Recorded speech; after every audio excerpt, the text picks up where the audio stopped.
Maganda. Hi, Ate Beth! Kumusta? Happy birthday! Ano ba? Paayusin mo na. Wish ko, sana, ito ba? Narinig ba ako? Oo, kami. Go. Ikas yan. Magpapayat ka. Ito. Pupunta ka sa birthday mo, ha? Kailangan laklakan, ha? Kailangan langu-langu, ha? Oo, kaso may dalawa na akong junakos na baby. Kailangan ko ng yaya. Baka meron dyan.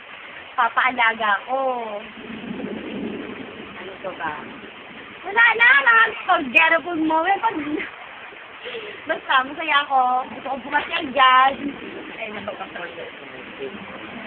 Sa birthday mo, saan mo ka?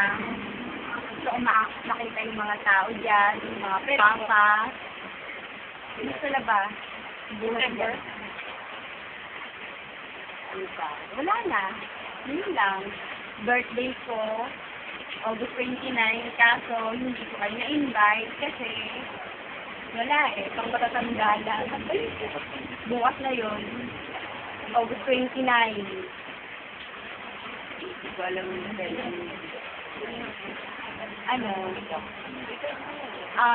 sa'yo, Ate Beth, pagiging mataray mo, the best. Tsaka, papayag ka, yun lang, maganda ka. Ayos lang. Wala, basta more, birthday. Birthday sa ka. Happy birthday. We love you. Tapos na.